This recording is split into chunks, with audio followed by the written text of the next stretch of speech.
اپنا خواب بیان فرما دیا، انی اذبحک فانظر ماذا تری، اب میں نے تو خواب دیکھ لیا، اب تو بتا مجھے کیا کرنا چاہیے۔ اللہ اکبر، بیٹا ہے نبی کا، اولاد ہے نبی کی، جیسے نبی صالحین میں سے، اولاد بھی صالحین میں سے، جیسے والد اللہ کے حکم کو پورا کرنے والا، بیٹا بھی اللہ کے حکم کو پورا کرنے والا۔ ابراہیم علیہ السلام اپنے بیٹے کو اللہ کے حضور قربان کرنے کے لیے تیار ہوئے۔ اللہ تعالیٰ نے حضرت اسماعیل علیہ السلام کی حفاظت فرمائی، اس کی جگہ پر جنت سے ایک مینڈا ذبح کر دیا گیا۔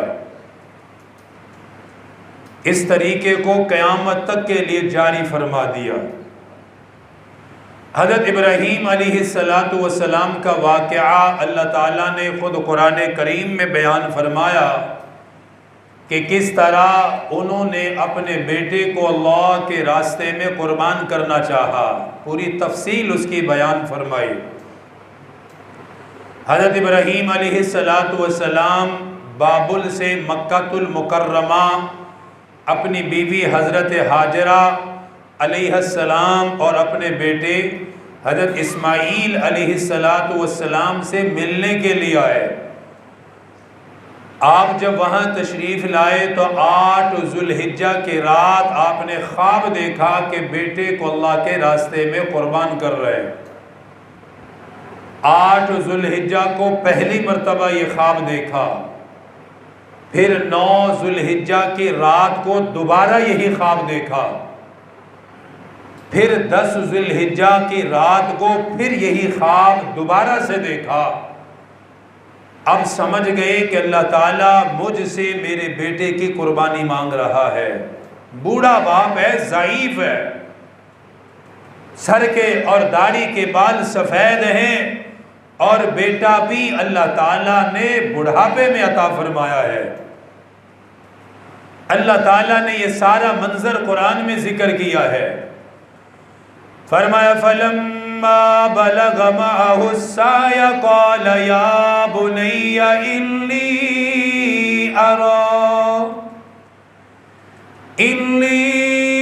أَرَى فِي الْمَنَامِ أَنِّي أَذْبَحُكَ فَانظُرْ مَاذَا تَرَى۔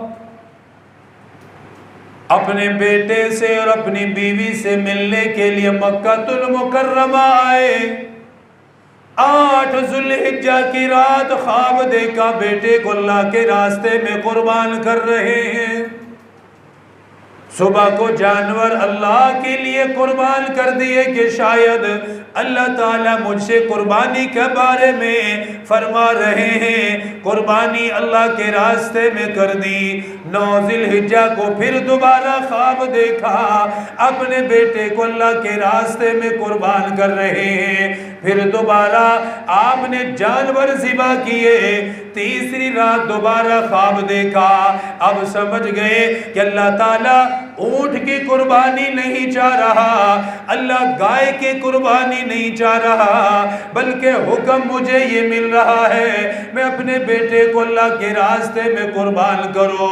صبح کو اپنے بیٹے کو بلایا، بلانے کے بعد فرمانے لگے، اور میرے بیٹے رات کو میں نے خواب دیکھا، 8 ذوالحجہ کو دیکھا، پھر میں نے 9 کو دیکھا، پھر میں نے 10 تاریخ کو دیکھا۔ فرمانے لگے 3 راتیں مسلسل خواب دیکھ رہا ہو۔ حضرت اسماعیل ذبیح اللہ عرض کرنے لگے، اور میرے ابا جان آپ نے خواب کے اندر کیا دیکھا، آپ خواب کے اندر کیا کر رہے ہیں؟ فرمایا بیٹا 3 راتوں میں نے ایک ہی خواب دیکھا، میری چھری ہے، میرے ہاتھ میں چھری، تجھے زمین پہ لٹا کر اللہ کے لیے لیے قربان کر رہا ہو، اللہ کے لیے میں تجھے پیش کر رہا ہوں۔ اور میرے بیٹے، میں نے یہ 3 رات مسلسل خواب دیکھا، میں نے تجھے اس لیے بلایا ہے، اب تو بتانا تیری رائے کیا ہے، ہمیں کیا کرنا چاہیے؟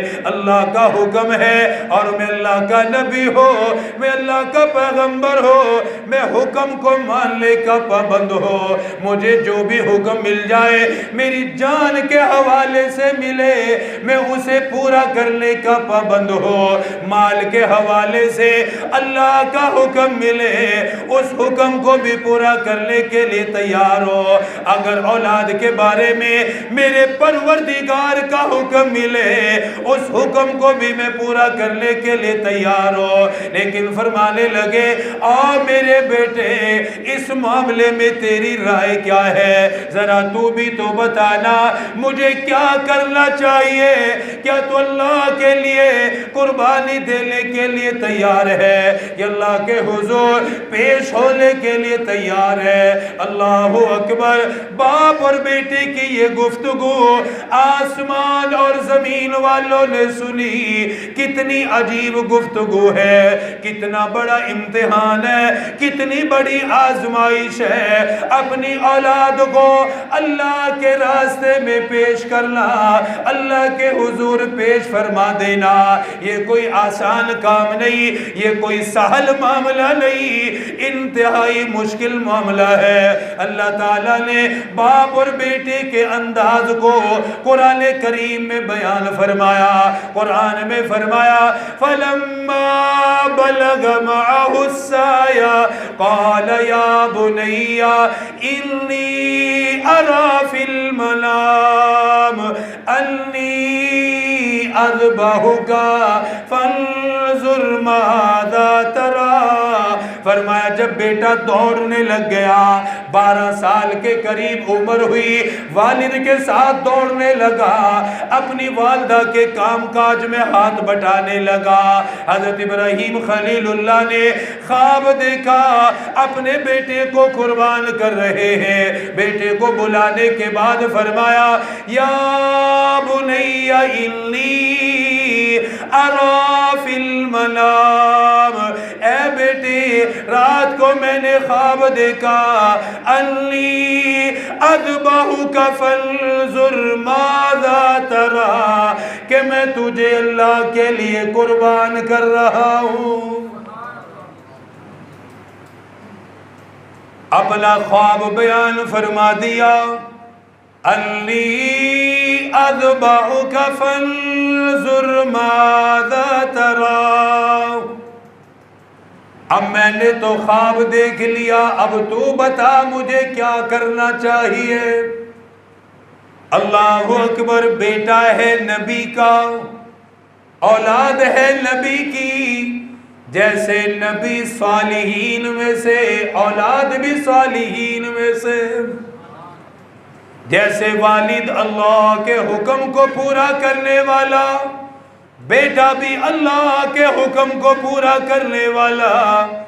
والد نے بھی اپنی جان کی بازی لگائی، اپنی جان اللہ کے حضور پیش فرمائی، نمرود کی آگ میں گئے، اللہ کے لیے گئے، بیٹا بھی قربانی کے لیے تیار ہے، فرمانے لگے یا ابت افعل ما تؤمر، اے میرے ابا جان جو حکم مل گیا، سوچنے کی ضرورت کوئی نہیں، تاخیر کرنے کی ضرورت کوئی نہیں، پریشان ہونے کی ضرورت کوئی نہیں، جو حکم ملا ہے، جو اللہ کی رضا ہے، جو اللہ کی چاہت ہے، جو اللہ کی منشا ہے، فوراً اسے پورا کر دیجئے، میں اس عمل کے لیے بالکل تیار ہوں، میں اللہ کے حضور قربانی دینے کے لیے تیار ہوں۔ فرمانے لگے ستجدنی انشاء اللہ من الصابرین، فرمائے اے ابا جان اگر اللہ نے چاہا تو مجھے صبر کرنے والا پائیں گے، میں صبر کروں گا، اس تکلیف پر روؤں گا نہیں، اس تکلیف پر پریشان نہیں ہوں گا، اب تکلیف تو ہے نا، گردن پہ چھری چلے کوئی معمولی بات ہے، بہت بڑی تکلیف ہے، لیکن فرمایا میں اللہ کے لیے صبر کروں گا، اور یہ صبر سے ہی ممکن ہے یہ معاملہ۔ صبر ہوگا تو قربانی کر سکتا ہے، جس کے اندر صبر نہ ہو وہ ایسا معاملہ کبھی بھی نہیں کر سکتا ہے۔ فرمایا میں صبر کروں گا، آپ تیاری فرما لیجئے۔ حضرت ابراہیم علیہ السلام نے اپنے بیٹے حضرت اسماعیل کو ساتھ لیا، ہاتھ میں چھری پکڑی اور اس کو بغل میں دبا لیا۔ بیوی کو نہیں بتایا، حضرت حاجرہ کو نہیں بتایا، ماں ہے، کہیں ایسا نہ ہو برداشت نہ کر پائے، ایک ہی بیٹا ہے، اور حضرت ابراہیم علیہ السلام 80 سال بلکہ 90 سال سے اب اوپر جا چکے ہیں، اتنے بڑھاپے میں اولاد اللہ نے عطا فرمائی تھی، حضرت حاجرہ کو نہیں بتایا، چل پڑے۔ مکہ المکرمہ سے 3 میل کے فاصلے پر ہے مینا کا میدان۔ جنہوں نے حج اور عمرہ کیا ہے انہوں نے زیارات میں دیکھا ہوگا، حاجی حضرات تو وہاں قیام کرتے ہیں مینا میں، جہاں شیاطین کو کنکریاں ماری جاتی ہیں، وہ مینا کا میدان ہے۔ یہ مکہ المکرمہ سے 3 میل کے فاصلے پر ہے تقریباً۔ حضرت ابراہیم علیہ السلام اتنی دور لے کر گئے تاکہ کسی کی نظر نہ پڑے، تاکہ کوئی اس عمل میں خلل نہ ڈالے۔ اللہ اکبر، نیت خالص ہے، نیت خالص ہے۔ پہلی بات ہے ہم کوئی کام کرتے نہیں، اگر کر بھی لیں تو کوشش ہوتی 4-5 بندے دیکھیں کہ میں کتنا بڑا کام کر رہا ہوں، میں کتنا بڑا کام انجام دے رہا ہوں۔ ہمارے اندر تو ریا ہوتا ہے۔ پیغمبر ایسا ہے، 1 2 نہیں 3 میل دور لے کر گئے ہیں تاکہ کسی کی نظر نہ پڑے، ریا نہ آئے، کوئی بڑھائی نہ آئے، اللہ کے حکم میں کوئی رکاوٹ نہ ڈالے۔ 3 میل کے فاصلے پر جا رہے ہیں، جب مینا کے میدان میں داخل ہوئے شیطان سامنے آ کے کھڑا ہو گیا۔ حضرت اسماعیل علیہ السلام کو کہنے لگا تجھے پتہ ہے کہاں لے کر جا رہا ہے؟ کہا کہ بالکل پتہ ہے۔ کہاں لے کر جاتا ہے؟ قربانی کے لیے لے کر جا رہا ہے، اللہ کے حضور پیش کریں گے۔ شیطان نے بہکانا چاہا، تجھے نہیں پتا کتنی تکلیف ہوگی تجھے۔ حضرت ابراہیم علیہ السلام نے اس کی بات سنی، 7 کنکریاں اس کو ماری۔ حاجی جو ابھی بھی مارتے ہیں، آج بھی ماریں گے کل بھی ماریں گے، 7 کنکریاں ماری اس کو، اللہ اکبر کہہ کے وہ زمین میں دھنس گیا شیطان۔ حضرت ابراہیم علیہ السلام آگے گئے، زمین نے اس کو پھر چھوڑ دیا، باہر نکل گیا وہ، پھر دوبارہ سامنے آئے، رکاوٹ ڈالنی چاہیے، حضرت ابراہیم علیہ السلام نے پھر 7 کنکریاں ماری، پھر زمین میں چلا گیا۔ تھوڑے سے آگے گئے، پھر شیطان نے چھوڑ دیا، 2 ہو گئی، تیسری مرتبہ پھر آیا، حضرت ابراہیم علیہ السلام نے پھر اللہ اکبر کہہ کر 7 کنکریاں دوبارہ سے ماری۔ اب زمین میں گیا تو زمین نے اس کو چھوڑا نہیں جب تک کام پورا نہیں ہو گیا۔ اس لیے حاجی جب جاتا ہے مینا کے اندر، وہاں قربانی بھی کرتا ہے اور شیاطین کو کنکریاں بھی مارتا ہے۔ اللہ سب کو مارنے کی توفیق عطا فرمائے۔ اس شیطان کو کنکریاں مارنے کی لذت ہی الگ ہوتی ہے۔ کئی بزرگ وہاں جاتے ہیں، وہ اپنا بڑا غصہ نکالتے ہیں کہ یہ ہے جو ہمیں گمراہ کرتا ہے، بہکاتا ہے۔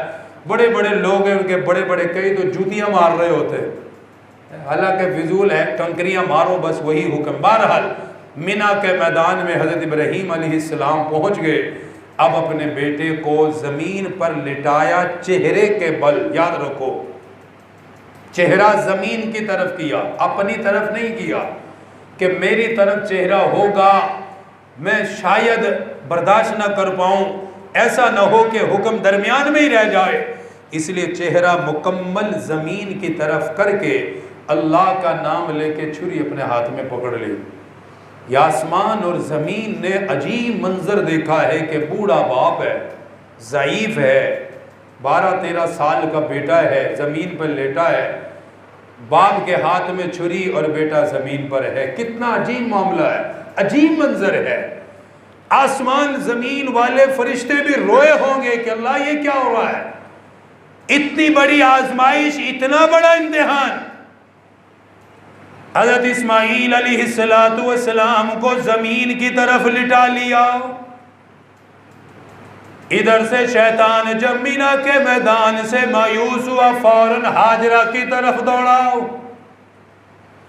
کہ والد تو اللہ کے حکم کو پورا کرنے کے لیے تیار، بیٹا بھی تیار، دونوں میں سے کسی نے بات کو نہیں مانا، والد نے بھی نہیں مانا، بیٹے نے بھی نہیں مانا، 3 مرتبہ سامنے آیا، تینوں مرتبہ ذلیل و خوار ہوا، مایوس ہو کے واپس مکہ المکرمہ بھاگا، حضرت حاجرہ کے سامنے آیا، کہنے لگا اے حاجرہ تیرا بیٹا اسماعیل کہاں ہے، تیرا شوہر ابراہیم علیہ السلام کہاں ہے؟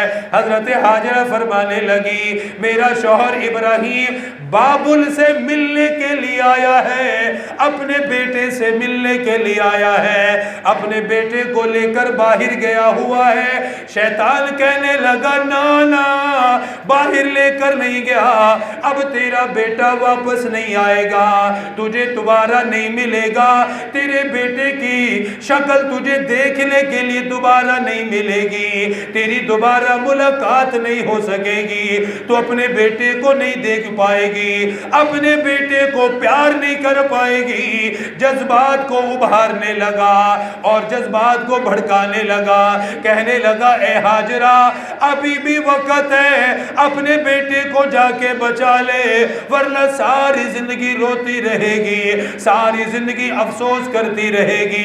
حضرت حاجرہ فرمانے لگی او ظالم کیا کہہ رہے ہو، میرے بیٹے کو کیا ہو گیا، میرا بیٹا گھر واپس کیوں نہیں آئے گا، میرا بیٹا دوبارہ واپس کیوں نہیں آئے گا؟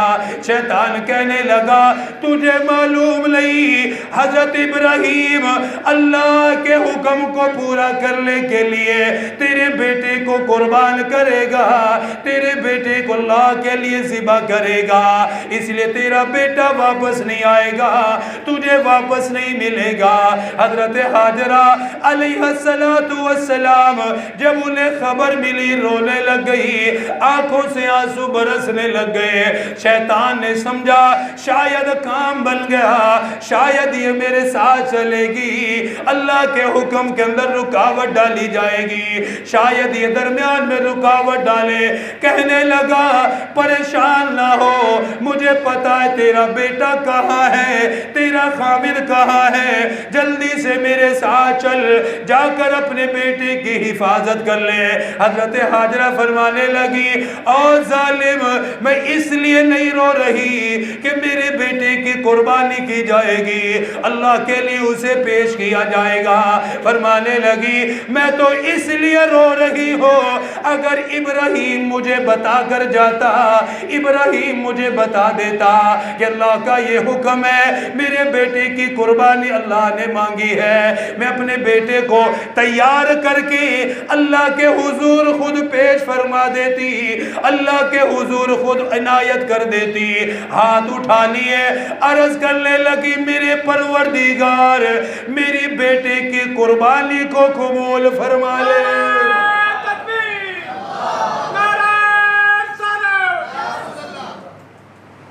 میرا بیٹا آپ کے پاس آ رہا ہے، اپنی جان پیش کرنے کے لیے آ رہا ہے، اور میرے پروردگار میں اپنے بیٹے کی قبولیت کے لیے دعا مانگ رہی ہوں، میرے بیٹے کی قربانی کو قبول فرما لے، اپنی رضا کے لیے قبول فرما لے۔ شیطان یہاں سے بھی مایوس ہوا، ادھر حضرت ابراہیم علیہ السلام نے بیٹے کو زمین پہ لٹایا ہوا ہے۔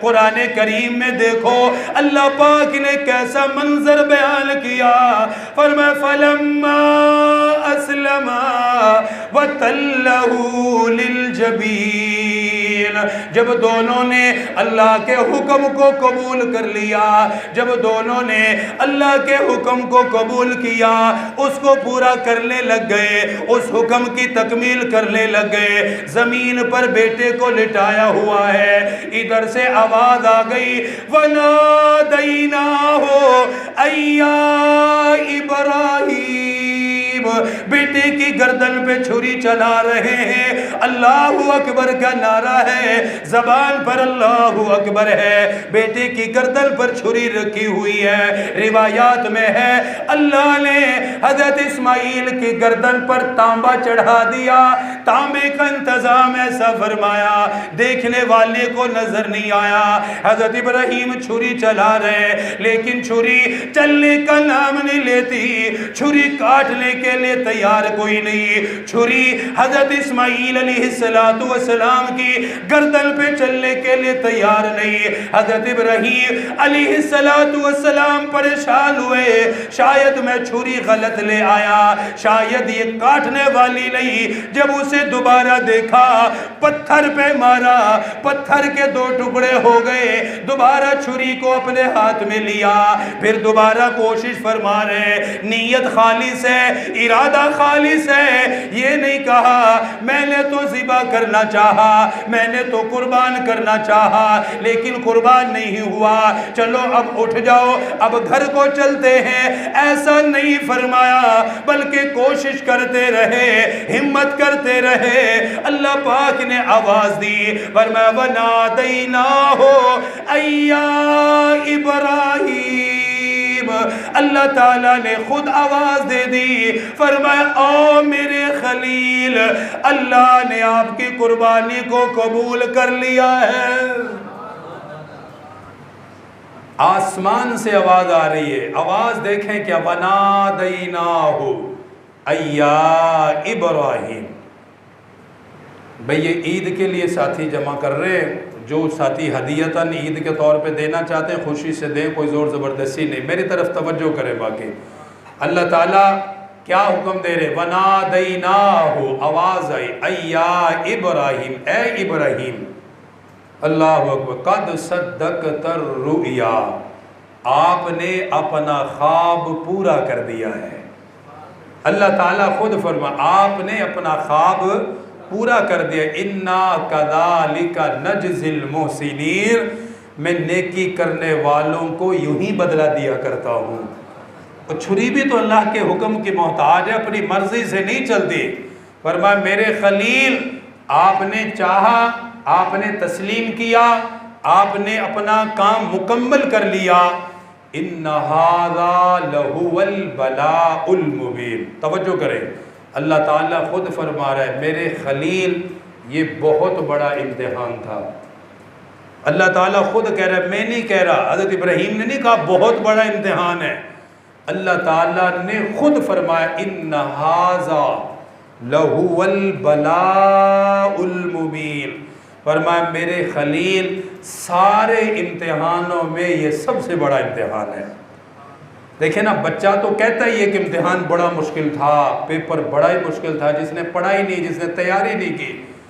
مشکل تب ہوتا ہے جب پڑھانے والا استاد خود کہے کہ واقعی پیپر بڑا مشکل تھا، میں نے بنایا بڑا مشکل ہے، میں نے پیپر کے جو سوالات تھے وہ بڑے مشکل تیار کیے ہیں۔ اب پڑھانے والا استاد ہی کہے کہ بڑا مشکل ہے تو حقیقت میں وہ مشکل ہی ہوگا۔ پھر استاد اپنی طرف سے مشکل امتحان دے اور بچہ اس میں بھی کامیاب رہے تو کیا کہتا استاد، میں نے تو بڑا سخت امتحان لیا مگر تو لائق ہے کہ تو پھر بھی کامیاب ہو گیا۔ یہی اللہ پاک نے فرمایا میرے خلیل امتحان بڑا مشکل تھا لیکن تو میرا خلیل ہے، اس میں بھی تو کامیاب ہو گیا ہے۔ إِنَّ هَذَا لَهُوَ الْبَلَاءُ الْمُبِينُ، پھر فرمایا وَفَدَيْنَاهُ بِذِبْحٍ عَظِيمٍ، آپ اپنے بیٹے کی جگہ اس جنت کے دمبے کو ذبح فرما دیجئے۔ آپ کے لیے یہی لکھا جائے گا کہ آپ نے اپنے بیٹے کو قربان کیا ہے، اپنے بیٹے کی جگہ اس دمبے کو ذبح کر دیجئے، اللہ آپ کو قبول فرما لے گا۔ نیت خالص تھی، ارادہ خالص تھا، اس لیے فرمایا إِنَّ هَذَا لَهُوَ الْبَلَاءُ الْمُبِينُ وَفَدَيْنَاهُ بِذِبْحٍ عَظِيمٍ، فرمایا بہت بڑا امتحان لیا گیا، بڑی آزمائش سے گزارا گیا، لیکن حضرت ابراہیم علیہ السلام امتحان میں پورے اترے، امتحان میں پورے کامیاب رہے۔ اللہ تعالیٰ نے فرمایا میرے خلیل اپنے بیٹے کی جگہ دمبے کو ذبح کر دیجئے، یہ دمبے کا جنت کا دمبا آ چکا ہے، اس کی آپ قربانی فرما دیجئے۔ پھر صرف اتنا نہیں کہا بلکہ فرمایا وَتَرَكْنَا عَلَيْهِ فِي الْآخِرِينَ، فرمایا میرے خلیل قیامت تک آپ کی یاد کو زندہ رکھا جائے گا، قیامت تک کے لیے میں ایمان والوں کو حکم دوں گا وہ اللہ کے لیے قربانی کرتے رہیں گے، اللہ کے لیے جانور ذبح کرتے رہیں گے، کوئی اونٹ کی قربانی کرے گا، کوئی گائے کی قربانی کرے گا، کوئی بکرے کی قربانی کرے گا۔ فرمایا میرے خلیل دنیا میں جو بھی قربانی کرے گا آپ کا نام زندہ رہے گا، آپ کا طریقہ زندہ رہے گا، آپ کے یہ خیالات زندہ رہیں گے، آپ کی یہ گفتگو زندہ رہے گی۔ اس لیے میرے آقا نے فرمایا ایمان والو جس کو اللہ نے استطاعت عطا فرما دی وہ قربانی کیا کرے، اللہ کے لیے جانور ذبح کیا کرے۔ حضرات صحابہ کرام نے جب قربانی کے فضائل کو سنا، قربانی کی تاکید کو سنا، سوال کر دیا آقا وقال اصحاب رسول اللہ صلی اللہ علیہ وسلم ما هذه الاضاحی یا رسول اللہ۔ صحابہ نے سوال کیا آقا یہ قربانی کیا ہے؟ ہم 10 ذو الحجہ کو اللہ کے لیے اونٹ ذبح کرتے ہیں، ہم گائے ذبح کرتے ہیں، دمبا بھیڑ بکرا ذبح کرتے ہیں، آقا یہ کس وجہ سے ہے، یہ کیوں کیا جاتا ہے؟ میرے آقا نے فرمایا قال سنت ابیکم ابراہیم علیہ السلام۔ دیکھو میرے آقا نے اپنے خطبے میں حضرت ابراہیم کو یاد فرمایا، ابراہیم خلیل اللہ کا ذکر کیا، حالانکہ 2000 سال گزر چکے، اتنا لمبا عرصہ گزر چکا ہے۔ فرمایا میرے صحابہ یہ 10 ذو الحجہ کو عید والے دن جو قربانی ہے وہ حضرت ابراہیم کا مبارک طریقہ ہے، حضرت ابراہیم کا مبارک عمل ہے۔ صحابہ نے عرض کیا قالوا فما لنا فیہا یا رسول اللہ۔ فرمایا آقا ہم نے جانور کو ذبح کیا، ہمیں اس کے بدلے میں کیا ملے گا، اس کے صلے میں کیا ملے گا، کتنی نیکیاں ملے گی؟ نماز کا اجر آپ نے بتایا، حج کا اجر آپ نے بتایا، صدقات اور خیرات کا اجر آپ نے بتایا، آقا قربانی کا اجر بھی بیان فرما دیجئے، جانور کے صلے میں ملے گا کیا، جانور کے بدلے میں ملے گا کیا؟ میرے آقا نے فرمایا قال بكل شارۃ حسنہ۔ فرمایا میرے صحابہ تم جو بھی جانور ذبح کرو گے جانور کے ہر بال کے بدلے اللہ تمہیں نیکی عطا فرمائے گا، تمہیں ہر بال کے بدلے اجر عطا کرے گا۔ صحابہ کرام اتنا بڑا اجر سن کے حیران ہوئے، عرض کرنے لگے آقا قالوا فالصوف یا رسول اللہ، یا رسول اللہ دمبے کے بارے میں کیا حکم ہے، بھیڑ کے بارے میں کیا حکم ہے؟ کیونکہ اس کا تو سارا جسم بال سے بھرا ہوا ہے، اتنے بال ہیں، اتنے بال ہیں، ایک جگہ بھی بال سے خالی نہیں۔ آقا دمبے کے بارے میں کیا حکم ہے؟ فرمایا قال بكل شارۃ من الصوف حسنہ۔ فرمایا میرے صحابہ دمبے کے بھی ہر بال کے بدلے اللہ نیکی عطا فرمائے گا۔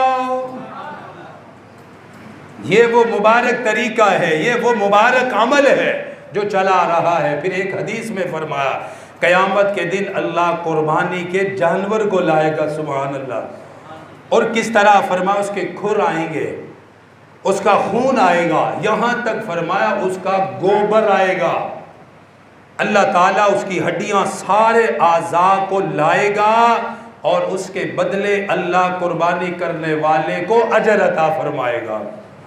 کہتے ہیں نا کہ قربانی کا جانور تو جنت کی سواری ہے، آج جہاز ہے نا سواری، ہیلی کاپٹر سواری، ریل گاڑیاں، یہ گاڑیاں سواری ہیں، اس منزل سے وہاں، اس منزل سے یہاں۔ یہ قربانی کا جانور میدان محشر سے اٹھائے گا، سیدھا جنت میں لے جائے گا۔ یہ جنت کی سواری، اس لیے میرے آقا نے فرمایا قربانی کے جانور کا خون کا قطرہ زمین پہ نہیں گرتا، اللہ اس سے پہلے ہی قبول فرما لیتا ہے۔ حضرت عائشہ کو بھی حضرت فاطمہ کو فرمایا میری بیٹی اپنے قربانی کے جانور کے پاس کھڑی رہا کر، دعا مانگا کر۔ فرمایا اللہ کو اس دن اس عمل سے زیادہ کوئی عمل محبوب نہیں ہے۔ فرمایا خون کے قطرے کے گرنے سے پہلے اللہ اسے قبول کر لیتا ہے۔ حضرت فاطمہ نے عرض کیا آقا یہ اہل بیت کے لیے ہے، ہماری خصوصیت ہے یا سب کے لیے؟ فرمایا میری بیٹی یہ میری ساری امت کے ساتھ معاملہ ہے، جو بھی کرے گا اللہ قبول فرمائے گا۔ اس لیے